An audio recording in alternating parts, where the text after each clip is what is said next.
बसा एक छोटा सा गांव था, देवकुंड। गांव ऊंची नीची ढलानों, चीड़ के पेड़ों और एक शांत झील से घिरा हुआ था। देवकुंड के किनारे पुराने पत्थरों और लकड़ी से बने एक छोटे घर में दो बहनें रहती थीं, सुधा और मीरा। दोनों के चेहरे पर उम्र से पहले उतरी समझदारी थी। उनकी आंखों में वह थकान थी जो सिर्फ मेहनत से नहीं बल्कि छिने हुए अधिकार और टूटी हुई यादों से आती है। सुधा बड़ी थी, संभली हुई, गहरी, कम बोलने वाली।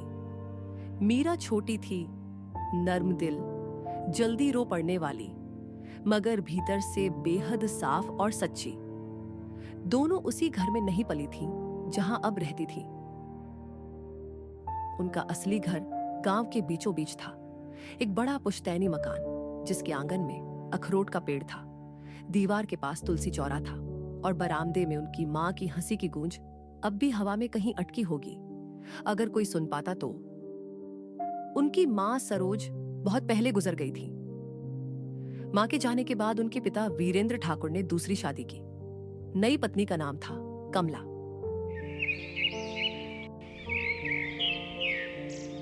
कुछ साल बाद कमला ने एक बेटी को जन्म दिया, नैना। नैना छोटी थी, मासूम थी, और जब तक उसके पिता जिंदा रहे घर में सब कुछ बिखरा नहीं था। वीरेंद्र ठाकुर अपनी तीनों बेटियों से प्रेम करते थे। फर्क था, पर पक्षपात नहीं। मगर उनकी मौत के बाद जैसे उस घर की हवा ही बदल गई। कमला ने धीरे धीरे घर के कागज, खेतों के हिसाब, अनाज के बक्से, जेवर, गहने सब अपने कब्जे में कर लिए। गांव के पटवारी से मिलकर मुखिया को अपने पक्ष में करके उसने पूरा पुश्तैनी मकान अपने नाम लिखवा लिया। और फिर एक दिन उसने सुधा और मीरा को साफ शब्दों में कह दिया, इस घर में अब तुम दोनों के लिए जगह नहीं है। तुम्हारे बाप ने रहम खाकर तुम्हें सिर पर चढ़ा रखा था। अब वह जमाना गया। देवकुंड की झील के उस पार जो पुराना चरवाहा घर है, वहीं तुम्हारे रहने के लिए काफी है। उस दिन सुधा ने बहुत देर तक कुछ नहीं कहा था। मीरा रोती रही थी, पर सुधा की आंखें सूखी थीं। कुछ आंसू इतने भीतर गिरते हैं कि बाहर नहीं दिखते।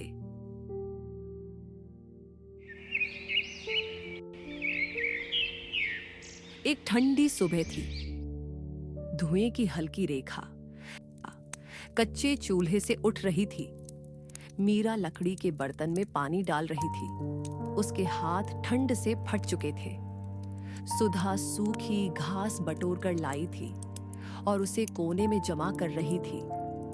कई देर तक दोनों के बीच सिर्फ चीजों की आवाज थी। जलती लकड़ी, रखे जा रहे बर्तनों की ठनक, बाहर हवा में बजती टीन की डीली चादर। फिर मीरा ने अचानक कहा, दीदी, क्या सच में वो घर कभी हमारा था? सुधा ने हाथ रोक दिया। मीरा उसकी तरफ देख रही थी। उसकी आवाज में सवाल कम, टूटन ज्यादा थी। कभी कभी लगता है कि शायद हम बस कहानी सुनते सुनते बड़े हुए। वो बड़ा आंगन, वो अखरोट का पेड़, वो माँ की रसोई, शायद कुछ था ही नहीं। शायद हमने सपनों में जोड़ लिया सब। नहीं मीरा, वो सब था, बिल्कुल सच था। वो आंगन भी, वो पेड़ भी, वो बरामदा भी, और वह शामें भी जब माँ दिया जलाकर हमें पुकारती थीं, वह सब हमारा था। मीरा की आंखें भर आईं। तो फिर हमसे सब क्यों छीन लिया गया? सुधा ने उसकी तरफ देखा। उसकी आवाज इस बार थोड़ी भारी हो गई। क्योंकि दुनिया में कई लोग ताकत को सच मान लेते हैं, और जो चुप रहता है उसे कमजोर समझ लिया जाता है। हमने क्या गलत किया था? कुछ नहीं, गलती सिर्फ इतनी थी कि हम भरोसा करते रहे। मीरा रो पड़ी। बाहर चीड़ के पेड़ों के बीच से आती हवा ने दरवाजा हिला दिया। उस छोटे से घर में ठंड बढ़ गई, पर बहनों की चुप्पी उससे भी ज्यादा ठंडी थी। उसी समय गांव के बीचों बीच बने बड़े मकान की ऊपरी खिड़की पर एक पतली सी लड़की खड़ी थी, नैना। उसकी उम्र मुश्किल से 15-16 साल होगी। चेहरे पर मासूमियत अभी बची हुई थी, लेकिन आंखों में लगातार कुछ सोचते रहने की आदत आ चुकी थी। वह दूर झील की तरफ देख रही थी, जहां धुंध के पीछे सुधा और मीरा का छोटा घर पड़ता था। पीछे से कमला की तेज आवाज आई। नैना, फिर उधर ही देख रही है तू? नैना चौंकी मगर मुड़ी नहीं। कमला पास आई। उसके चेहरे पर कठोरता थी। कितनी बार कहा है मैंने, उन दोनों से तेरा कोई लेना देना नहीं। वे इस घर की लड़कियां नहीं थीं, तेरे बाप की कमजोरी थी बस। नैना ने इस बार धीरे से कहा। माँ, ऐसा मत कहो। उन्होंने मुझे गोद में खिलाया है। कमला का चेहरा और सख्त हो गया। बचपन में जो होता है वह सब सच नहीं होता। सच ये है कि यह घर, ये जमीन, ये नाम सब तेरा है। अगर तू हर वक्त पीछे देखेगी तो आगे कभी नहीं बढ़ेगी। नैना उसकी तरफ पलटी।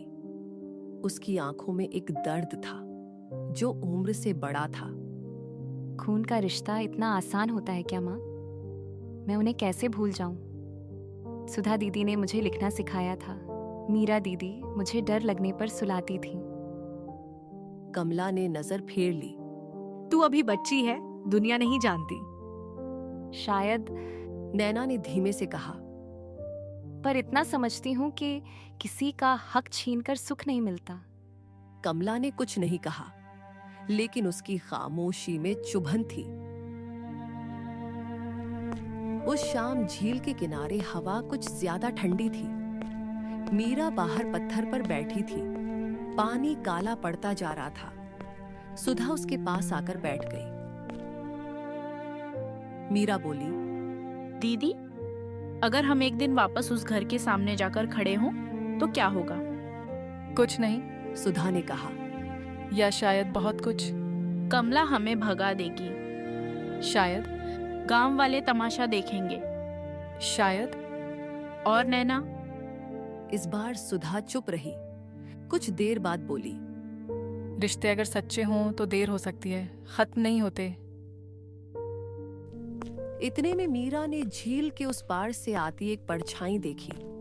वह तेजी से नहीं, बहुत संभल कर चल रही थी, जैसे हर कदम सोच समझकर रख रही हो। दीदी, कोई आ रहा है। सुधा ने गौर से देखा। धुंध और अंधेरा बढ़ रहा था। अजनबी नहीं लगता? मीरा ने फुसफुसाकर कहा। जैसे जैसे वह आकृति पास आई, दोनों की सांसें थमने लगी। कुछ ही पलों बाद वह रोशनी की हल्की लकीर में आई। वह नैना थी। मीरा एकदम खड़ी हो गई। नैना! नैना ने कुछ कहने की कोशिश की, मगर आवाज भर्रा गई। अगले ही पल वह सुधा के सामने आकर रुक गई और उसकी आंखों से आंसू बह निकले। दीदी, मुझे माफ कर दो। मीरा की आंखें भी भर आईं, मगर उसके भीतर कई दिनों की शिकायत जमा थी। अब याद आई हम? उसने रूंधे गले से कहा। हम रोज उस पार देखते रहे कि शायद तू आएगी, तू नहीं आई। नैना ने सिर झुका लिया। डरती थी मैं, माँ से भी और आप दोनों से भी। लगता था आप मुझे देखोगी तो सोचोगी कि मैं उसी घर में रह रही हूँ जो आपसे छीन लिया गया। सुधा आगे बढ़ी। उसने नैना के कंधे पर हाथ रखा। डर इंसान को दूर कर देता है नैना, लेकिन जो डर के बावजूद लौट आए वह रिश्ता नहीं तोड़ता। नैना ने सुधा की ओर देखा। उसकी आंखों में राहत की पहली किरण उभरी, मगर अगले ही क्षण उसका चेहरा गंभीर हो गया। मैं सिर्फ मिलने नहीं आई, उसने धीमी आवाज में कहा। मैं आपको चेताने आई हूँ। सुधा का चेहरा तन गया।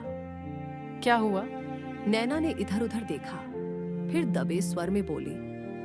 माँ, पिछले कुछ दिनों से पहाड़ी जंगल के भीतर बने पुराने शिव मठ में जा रही है। अकेली नहीं, गांव का मुखिया भी वहां आता है। मैंने उन्हें छिपकर बात करते सुना।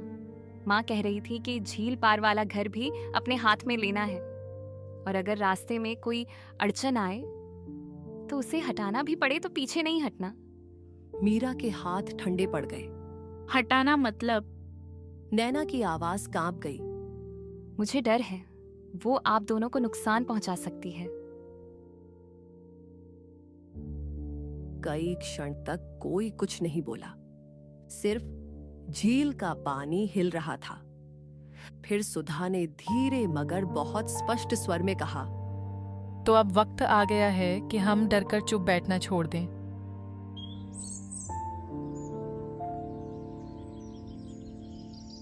अगले 2 दिन घर में अनाज लगभग खत्म हो गया।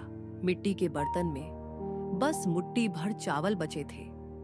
आटे की हांडी खाली हो चुकी थी।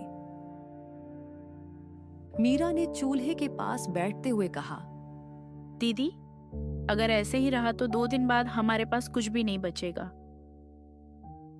हमें काम ढूंढना होगा। कौन देगा हमें काम? कोशिश किए बिना कैसे पता चलेगा? दोनों गांव गई। किसी के यहां बर्तन मांझे, किसी के दरवाजे पर विनती की, किसी से खेत में काम मांगा। लेकिन लोग उन्हें देखकर कानाफूसी करते, दरवाजे आधे खोलते, आधे बंद करते। एक घर की औरत ने कहा, हम मुसीबत घर नहीं बुलाते। दूसरे ने हंसकर कहा, जिसका अपना घर न बचा वो हमारा क्या संभालेगी। मीरा की आंखें छलक आईं, मगर सुधा ने उसका हाथ पकड़ लिया। चल। दिन ढलते ढलते दोनों गांव से बाहर निकल आईं। रास्ते में एक बड़ा कस्बा पड़ता था, भीमताल घाटी। कहा जाता था कि वहां कुछ पुराने जमींदार घर अब भी थे, जहां काम मिल सकता था। दोनों ने बिना कुछ बोले वहीं जाने का फैसला किया। पहाड़ चढ़ते उतरते, पत्थरीले रास्ते पार करते, वे एक बड़े हवेली जैसे घर के सामने पहुंची। उस घर के बाहर 2 आदमी बात कर रहे थे। एक बोला, मालिक, आपकी घरवाली की तबीयत दिन ब दिन बिगड़ रही है। कोई भरोसे की औरत मिल जाती तो घर संभल जाता। दूसरा भारी आवाज में बोला, भरोसे के लोग अब मिलते कहाँ हैं रघु? सुधा और मीरा ने एक दूसरे की तरफ देखा। यह शायद उनका मौका था। सुधा आगे बढ़ी, मालिक, अगर आपको काम के लिए किसी की जरूरत हो तो हम दोनों मेहनत कर सकते हैं। दोनों आदमियों ने मुड़कर उन्हें देखा। बड़े आदमी की उम्र 50 के आसपास रही होगी। चेहरे पर ठहराव था, आंखों में तेज। यह ठाकुर दयाशंकर थे, भीमताल घाटी के पुराने जमींदार परिवार से। तुम लोग कौन हो? उन्होंने पूछा। देवकुंड से आए हैं, सुधा ने कहा। काम की तलाश में। दयाशंकर ने कुछ क्षण देखा, फिर बोले, काम तो है, लेकिन मुझे एक ही लड़की चाहिए जो घर का काम संभाल सके और मेरी बीमार पत्नी की सेवा कर सके। मीरा ने सुधा की ओर देखा। सुधा ने उसकी तरफ देख मुस्कुराने की कोशिश की। मीरा जाएगी? उसने कहा।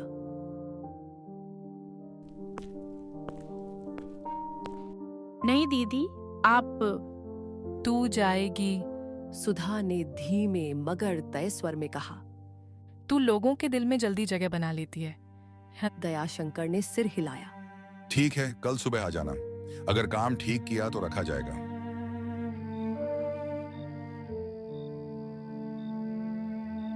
कई दिनों बाद दोनों बहनों के चेहरों पर उम्मीद की हल्की रोशनी आई। रात को छोटे घर में दोनों देर तक जागती रहीं। मीरा बोली, दीदी, मैं आपको अकेला छोड़कर कैसे जाऊं?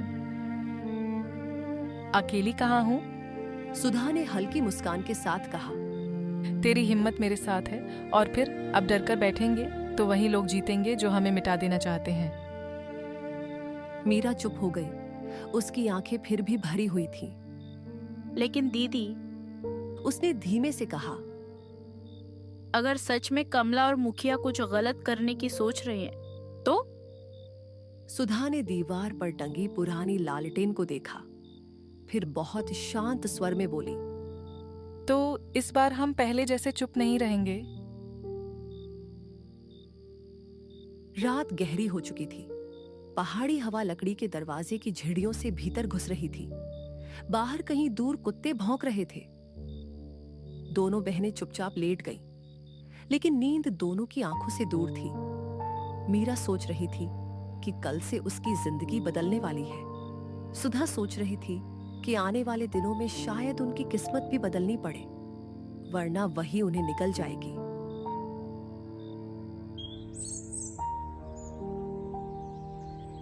सुबह की पहली रोशनी जब पहाड़ की ढलानों पर उतरी, मीरा तैयार खड़ी थी। मैं जल्दी लौट आऊंगी। उसने कहा। काम पर जा रही है, युद्ध में नहीं। हिम्मत से जा, अपने मन की सफाई मत खोना, बाकी सब सीख जाएगी। मीरा ने सिर हिलाया और पत्थरीले रास्ते से नीचे उतरी।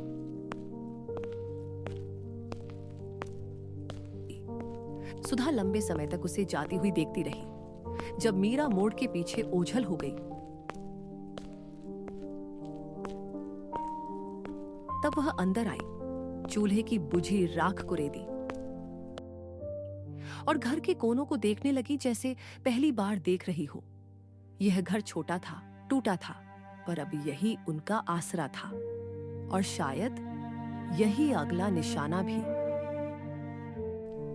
भीमताल घाटी की हवेली दूर से जितनी बड़ी लगती थी, पास जाकर उससे ज्यादा भारी महसूस होती थी। ऊंचे फाटक, चौड़ा आंगन, पत्थर की सीढ़ियां, लकड़ी की नक्काशीदार छतें, सब कुछ ऐसा जैसे किसी बीते वैभव की आखिरी चमक अब भी वहीं अटकी हो। द्वार पर खड़े नौकर रघु ने उसे अंदर लिया। आ गई? उसने कहा। चलो, मालिक इंतजार कर रहे हैं। दयाशंकर बरामदे में बैठे थे। उनकी आंखों में कठोरता कम, परख ज्यादा थी। नाम? मीरा। डर रही हो? मीरा ने सच बोलना ठीक समझा। थोड़ा। दयाशंकर के होठों पर हल्की सी रेखा उभरी। अच्छा है, जो बिल्कुल नहीं डरता अक्सर जिम्मेदारी नहीं समझता। फिर उन्होंने भीतर के कमरे की ओर इशारा किया। मेरी पत्नी शारदा देवी महीनों से बिस्तर पर हैं। दवाइयों से ज्यादा उन्हें देखभाल चाहिए। अगर तुमने उनका मन संभाल लिया तो आधा घर संभल जाएगा। मीरा ने धीरे से कहा। मैं पूरी कोशिश करूंगी। जब वह कमरे में पहुंची, भीतर हल्की धूप थी, पर वातावरण में दवा, चुप्पी और थकान की गंध मिली हुई थी। पलंग पर एक दुर्बल सी स्त्री लेटी थी। उम्र ने उन्हें उतना नहीं झुकाया था जितना बीमारी ने। मीरा ने धीरे से कहा। मालकिन, मैं आपकी सेवा के लिए आई हूं। शारदा देवी ने उसे देखा। उनकी आंखों में अपनापन नहीं, थकान थी। कितने दिन रुकेगी? मीरा सवाल समझ नहीं पाई। जी? पहले भी कई आई, शारदा देवी बोली। 2 दिन बड़े मन से सेवा की, तीसरे दिन बहाना बनाकर चली गईं। लोग बीमारी से नहीं, बीमार इंसान के लंबे अकेलेपन से भागते हैं। अगर मैं भी चली जाऊं तो आपको दुख होगा? शारदा देवी ने उसे गौर से देखा। अब दुख की आदत नहीं रही। तो फिर? मीरा ने हल्की मुस्कान के साथ कहा।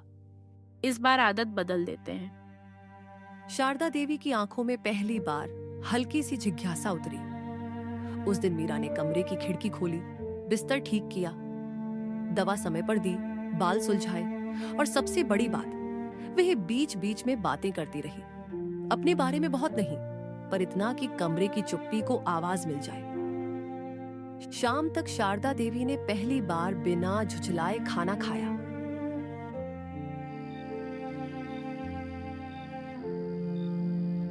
सुधा ने घर की सफाई की, पानी भरा, लकड़ी काटी और फिर दरवाजे के बाहर बैठ गई। वह हर गुजरते कदम की आहट सुन रही थी। दूर से घोड़ों की टाप सुनाई दी, फिर कुछ पुरुषों की ऊंची आवाजें। सुधा ने उठकर देखा। गांव का मुखिया भैरव सिंह 2 आदमियों के साथ खड़ा था। चेहरे पर वही हिकारत, चाल में वही बनावटी अधिकार। अरे सुधा, उसने ऊंची आवाज में कहा। सुनाई नहीं देता क्या? बाहर आ। सुधा दहलीज पर आ खड़ी हुई। कहो। भैरव सिंह ने हंसते हुए इधर उधर देखा। तेरा यह घर बहुत दिन से बचा हुआ है। मतलब यह कि यह जगह अब खाली करनी पड़ेगी। सुधा का चेहरा सख्त हो गया। किसके कहने पर? कागज के कहने पर। नाम किसका है पता है? कमला देवी का। वह कर भी भर रही है। यह मकान, यह ढलान, नीचे की बाढ़ सब उसी का है। सुधा ने दृढ़ स्वर में कहा। ये घर हमें रहने को दिया गया था तो वापस भी लिया जा सकता है। हम कहाँ जाएंगे? भैरव सिंह के चेहरे पर कोई असर नहीं पड़ा। उससे मुझे क्या? मैं आदेश सुनाने आया हूं। 7 दिन, सिर्फ 7 दिन। उसके बाद अगर तुम यहां मिली तो सामान बाहर फेंकवा दूंगा। सुधा ने उसकी आंखों में देखते हुए कहा। झूठ और दबाव से हक नहीं बनता। भैरव सिंह का चेहरा कस गया। वह उसके और करीब आया। बहुत बोलने लगी है तू। अभी तक इसलिए नहीं छुआ क्योंकि गांव वाले देखने वाले हैं, लेकिन मुझे मजबूर मत कर।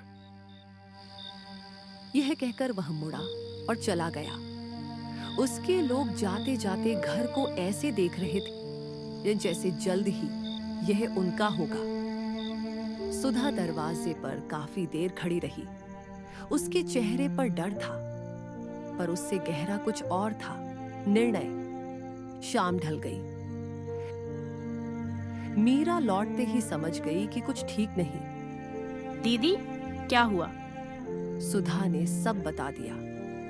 7 दिन, धमकी, कागज, भैरव सिंह। मीरा के हाथ से सिक्के लगभग छूट गए। इतनी जल्दी? मैंने कहा था ना, ये घर हमें रहने के लिए नहीं, हटाने के लिए दिया गया था। बस सही समय का इंतजार हो रहा था। मीरा की आंखों में डर उतर आया। अब? सुधा चुप रही, फिर बोली। अब हमें सच चाहिए, सिर्फ शक से काम नहीं चलेगा। लेकिन मिलेगा कैसे? नैना? दोनों ने एक साथ उसकी तरफ सोचा। रात और गहरी हुई।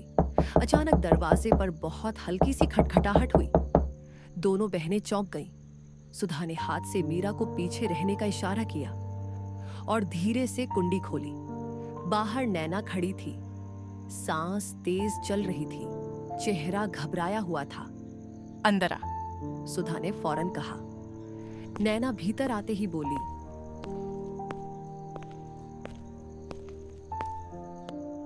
मुझे ज्यादा देर नहीं रुकना। माँ को पता चल गया तो। क्या हुआ? मीरा ने जल्दबाजी में पूछा। नैना ने अपनी ओढ़नी के भीतर से एक मुड़ा हुआ कागज निकाला। मैंने माँ के संदूक से यह देखा, पूरा नहीं निकाल पाई, बस ये पन्ना। इसमें भैरव सिंह का नाम है और नीचे खेतों के हिस्से का जिक्र भी। सुधा ने जल्दी से लालटेन के पास जाकर कागज खोला। लिखावट साफ थी, कुछ लेन देन, कुछ हिस्सेदारी और एक लाइन जो सब समझाने को काफी थी। झील पार वाले मकान का खाली करवाना आवश्यक है क्योंकि अगले मेले के बाद खरीदार आ सकता है। मीरा की आंखें फैल गईं। तो सचमुच वो घर बेचना चाहती है? नैना की आवाज कांप रही थी। सिर्फ घर नहीं, मैं 2 दिन पहले मंदिर के पीछे छिपी थी। माँ कह रही थी कि अगर बहनें आसानी से न हटें तो रात में ऐसा डर पैदा करो कि वे खुद भाग जाएं। डर? सुधा ने पूछा। नैना ने धीमे से कहा। आग या हमला? कमरे में जैसे हवा रुक गई। मीरा ने घबराकर सुधा का हाथ पकड़ लिया। सुधा के चेहरे पर पहली बार सख्त चिंता दिखी, मगर उसने तुरंत खुद को संभाला। नैना, क्या कोई और भी इस सब के बारे में जानता है? शायद पटवारी और भैरव सिंह के आदमी। दयाशंकर जी? मीरा के मुंह से निकला। सुधा ने उसकी तरफ देखा। मीरा समझ गई कि वह क्या सोच रही है। नैना ने कहा, अगर आप लोग कुछ करना चाहती हैं तो जल्दी करो। माँ अब खुलकर खेल रही है। जाते जाते नैना रुकी। उसकी आंखों में आंसू आ गए। दीदी, अगर मेरे बस में होता ना तो मैं ये सब होने ही नहीं देती। तू जो कर रही है वही बहुत है। तू अब भी हमारी बहन है, बस यही काफी है। नैना की आंखों से आंसू ढुलक पड़े। वह मुड़ी और रात के अंधेरे में खो गई।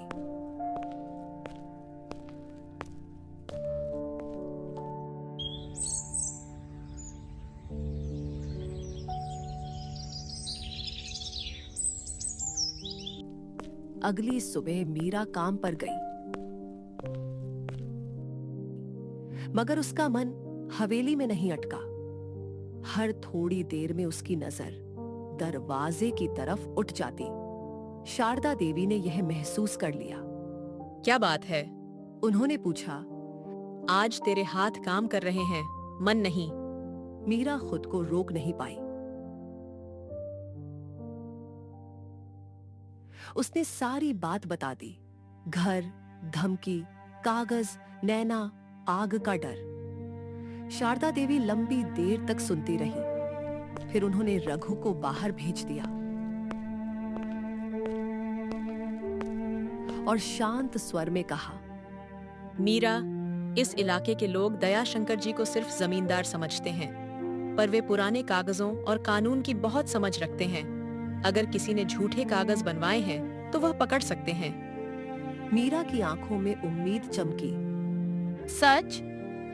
हाँ, क्योंकि एक समय ऐसा भी था जब लोगों के खेत बचाने के लिए इन्होंने तहसील के चक्कर लगाए थे, मगर अब वे बिना प्रमाण के हाथ नहीं डालते। शाम को मीरा ने यह बात दयाशंकर से कही।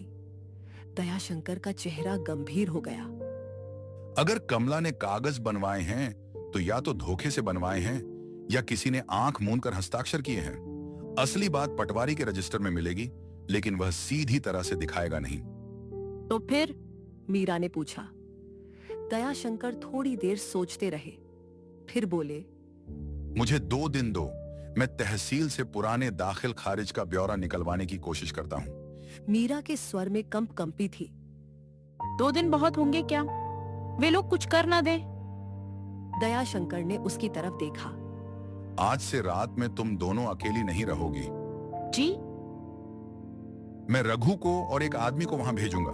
वे दूर से निगरानी रखेंगे। अगर कोई हलचल हुई तो तुरंत खबर लाएंगे। मीरा की आंखें भर आईं। आप हमारे लिए इतना क्यों कर रहे हैं? दयाशंकर का उत्तर धीमा था, मगर सीधा। क्योंकि अन्याय जब किसी और के घर होता है, तब भी उसकी आवाज इंसान के भीतर सुनाई देती है। और अगर हम सुनकर भी चुप रहें, तो दोषी सिर्फ अन्यायी नहीं होता।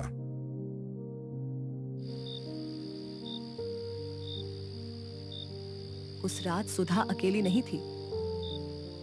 उसे पता नहीं था कि दूर पहाड़ी मोड़ के पीछे रघु और एक दूसरा आदमी पहरा दे रहे हैं।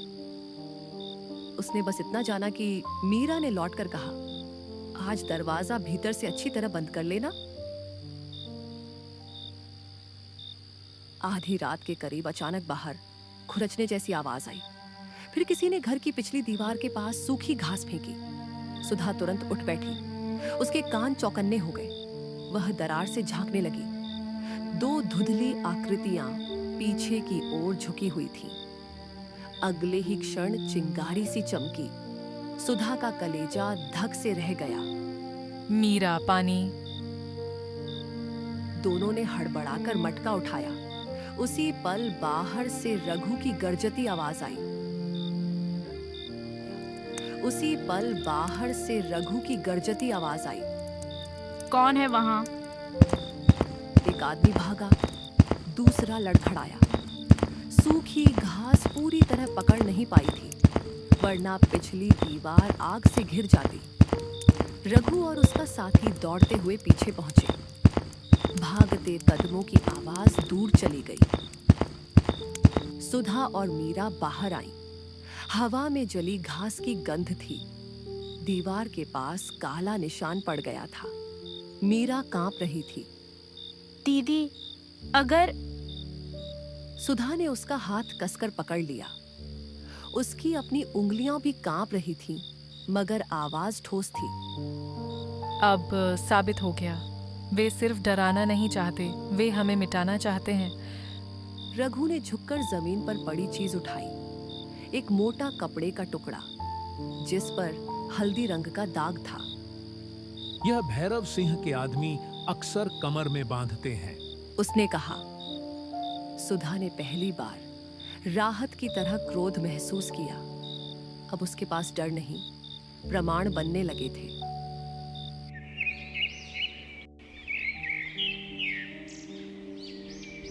अगले दिन दयाशंकर खुद आए।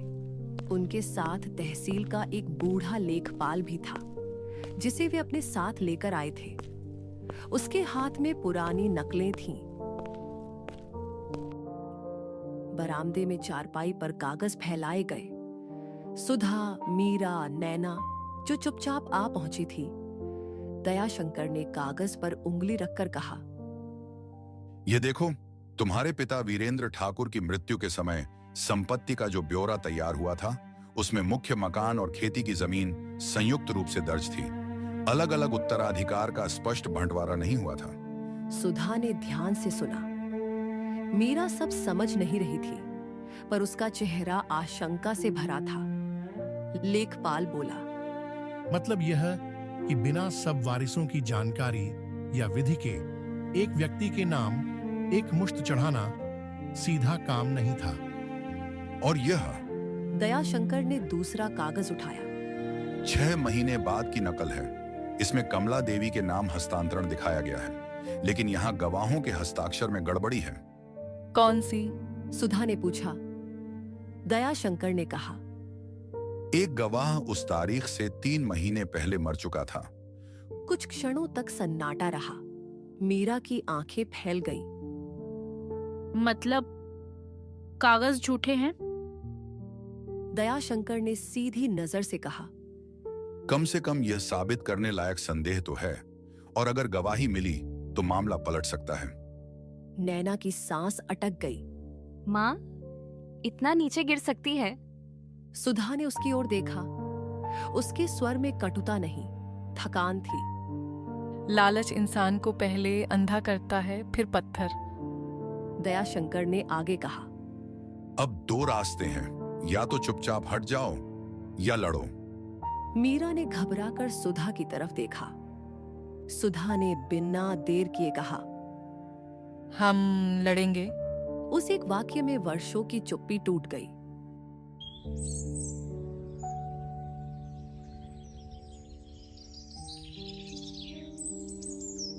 दो दिन बाद दयाशंकर, सुधा, मीरा और नैना चारों बड़े घर पहुंचे।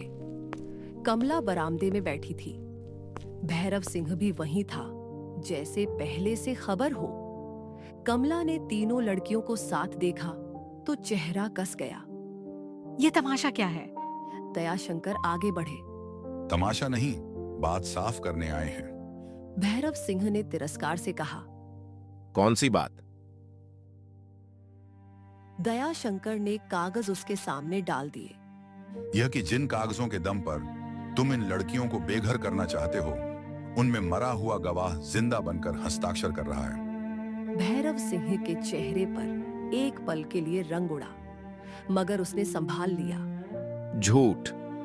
तहसील के रजिस्टर का झूठ, या उस आदमी की मौत का झूठ जिसकी चिता पूरे गांव ने देखी थी? कमला खड़ी हो गई। तुम मेरे घर आकर मुझे चोर साबित करोगे? सुधा पहली बार उसके सामने बिना झुकी खड़ी थी। हम आपका कुछ नहीं छीन रहे, उसने कहा, बस अपना हक मांग रहे हैं। कमला हंसी, कठोर खाली हंसी। हक?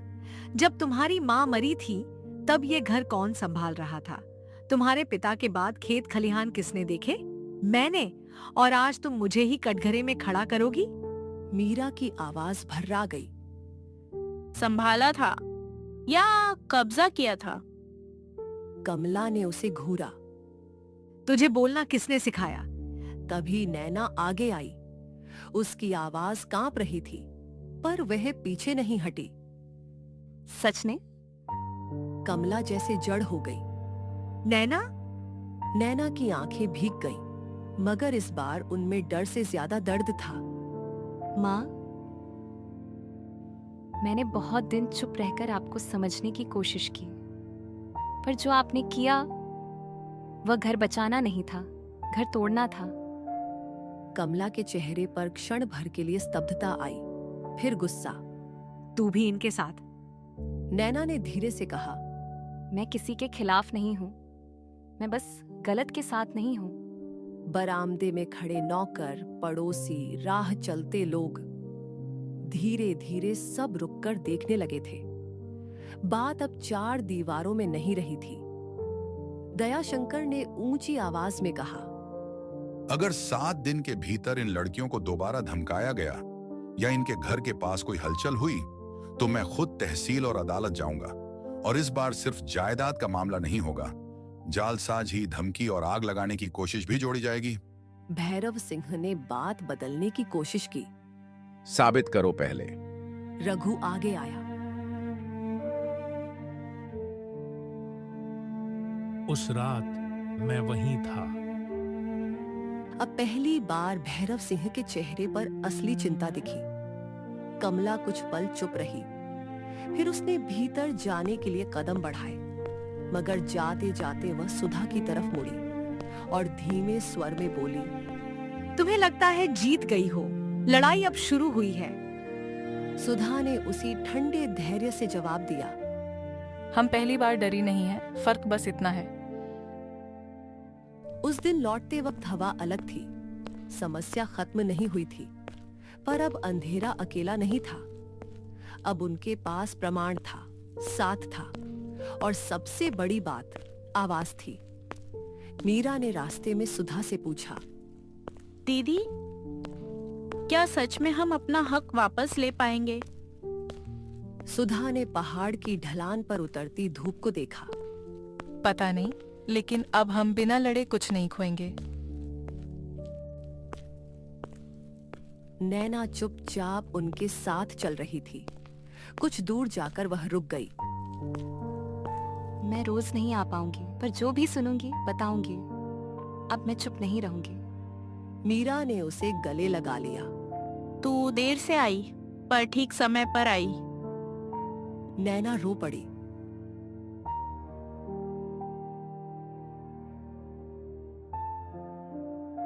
उधर दयाशंकर ने लौटते लौटते सुधा से कहा, अगर बात और बिगड़ी तो तुम दोनों मेरे घर चली आना, सम्मान के साथ, शरण की तरह नहीं। सुधा ने सिर झुका लिया। आपने जितना किया। दयाशंकर ने बात पूरी नहीं करने दी। अभी धन्यवाद मत दो, अभी रास्ता लंबा है।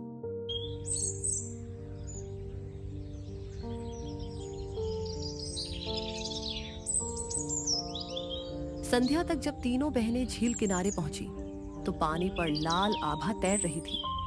हवा में ठंडक थी, पर अब उनमें वही पुरानी ठिठुरन नहीं थी। लगता था जैसे धुंध के पार सचमुच 3 परछाइयां नहीं, 3 मजबूत आकृतियां खड़ी हैं, जो बिखरी जरूर है, टूटी नहीं। सुधा ने झील की ओर देखते हुए कहा, घर सिर्फ दीवारों से नहीं बनता, कभी कभी घर वह लोग होते हैं जो तुम्हारे टूटने पर तुम्हें खुद से वापस मिलाते हैं। मीरा ने उसकी तरफ देखा। और अगर दीवारें भी वापस मिल जाएं तो? सुधा के चेहरे पर हल्की मुस्कान आई। तो इस बार हम उनमें डर नहीं, अपना नाम लिखेंगे। और दूर बड़े घर की ऊपरी खिड़की में खड़ी कमला उन्हें देख रही थी। उसके चेहरे पर बेचैनी थी। खेल अब उतना आसान नहीं रह गया था, क्योंकि इस बार उसके सामने 2 अनाथ लड़कियां नहीं थीं। इस बार उसके सामने थीं 3 बहनें।